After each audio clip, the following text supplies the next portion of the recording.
Hey everybody, it's Daren Baker of dbaker Designs. This is the last video that we're going to do on how to make this industrial table.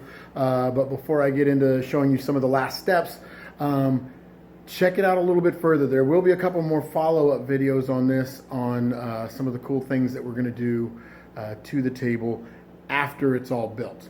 So what we're on right now, let me show you that. You've seen the base right here. Right now it's upside down.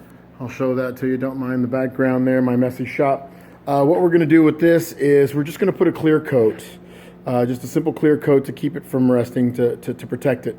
The reason for that is I like the silver. You know, I thought maybe we would do something kind of funky and steampunk, kind of maybe a copper or a bronze and whatnot. And I think that would be super cool. Maybe I'll do that on a table in the near future, show you how to do that. But I think for this one, I just want to keep it clean and simple and kind of a polished steel. I left a lot of the marks, the scar marks from putting it on there. You can see right here, there's a bunch of the scratches. I didn't file them. Let me focus in a little bit. I didn't file them down all the way. And just kind of polished it up a little bit with some sandpaper there, so you could see those right through here. Just some chunked out marks. I wanted to keep those. Gives it a little bit of character. Kind of gives it that repurposed look. Now over here, what we're going to do is I'm using just a clear satin polyurethane. Again, the table's upside down. What I've done on the table up to this point is sanded the top side all the way down to with a 220. And on the bottom side here, I've got a 220 right along these edges, kind of about 6 to 8 inches down. I took it all the way down with a 220. And the rest of it is just down with a 120. Again, the bottom of the table is not really going to be seen. So I'm going to use this, this clear satin polyurethane that I've got to seal the bottom side. I'll just put a coat, maybe 2 on their tops.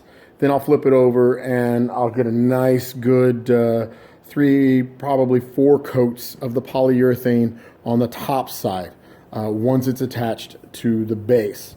The reason why I like to use the polyurethane as opposed to maybe a crystal clear water base is I want this to yellow a little bit. Something to keep in mind with the polyurethane is it will yellow just a teeny bit. I think it gives it a little more character. There's some water-based diamond type finishes that'll be crystal clear, or you could even pour over a resin on top and give it that nice thick clear look. Both of those great solutions, but because with the diamond finish or the water-based top that you can put on there, clear coat that you can put on there, when you put a warm beverage or a cold beverage, lots of times it'll make that weird ring, and I don't like that. So I like to use outdoor friendly polyurethanes, ones that can really take the elements, even though it won't be out in the elements. I just think it's a better quality product, but you have to understand it's also going to yellow with that type of material. So that's what we're about to do right now. We're going to do that, and then magically we'll show you the finished product in just a little bit. All right, we're almost home with this project. I've put a nice matte finish clear coat to the base, to the steel pipe here. That way, let me show you what we've got. It's just got a nice kind of clean finish to it. You can still see some of the bumps and dings and digs from the wrench, which I like. I like that look, but now with the clear coat on it, it's not going to rust. It'll maintain that sort of silvery, almost aluminum type look. If I want to go back, the good thing about that clear coat is if I want to go back and decide I want to paint it, or I want to sort of bronze it up or darken it up and make it look a little more steampunk or just heavier industrial, I can. I really kind of like that look though. It's just clean. Let me show you the back side of the table here. We've got a finish coat on that that's almost completely dry. It's dry enough for me to handle the sides at least. So what I'm going to do is I'm going to put the base down on the floor, and I'm going to go ahead and I'm going to put this top on there. I'm going to screw that into place, get it locked in so you can see what the table as a whole looks like. And that will end this particular table build. However, stick around because I'm going to do some cool other things to it. But if you're just taking it as far as a desk or a dining room table or a table like this without a logo, I'm going to put a logo on it. and really personalize it for the company I'm doing this for, then stick around for the next video or two that we're going to shoot. But once I flip this guy over and put the top on, just know that all I'm going to do is put a couple of clear coats on it, or a couple of polyurethane coats on it, and that'll be it. It'll be done. But at least you'll be able to get a look of what it looks like, or be able to see what it looks like. Anyway, I'm excited. Let's take a look here. Here's the table itself. Let me back up. Disregard my messy shop.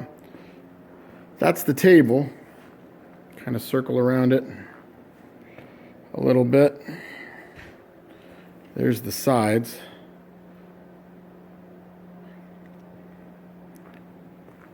Getting a little close up, and there's the bottom there. You can see it's just attached with the flanges right there. Just screwed into place with some large wood screws. It's got the cross beam right there. That helps keep it supported and also flat and level, keeps it from bowing.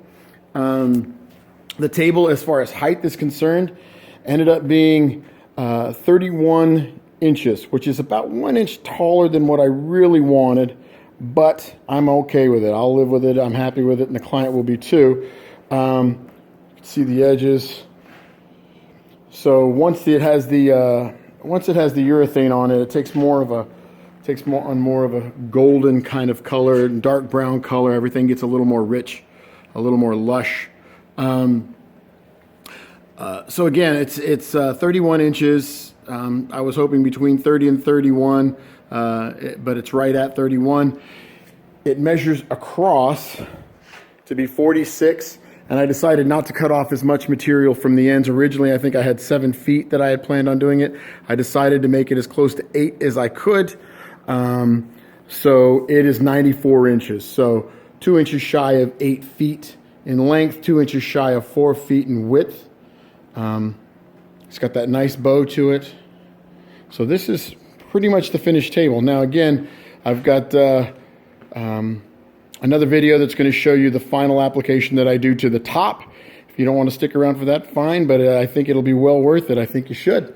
Also, I'm going to show you in the very, very final video, once everything's said and done, the cost and all the tools that I ended up using, some of the things that I wouldn't do, and some of the things that I'm really happy that I did. So we'll go over that as sort of a final recap. So look for those if you're really interested in it. Otherwise, voila, there you go. Thanks for watching.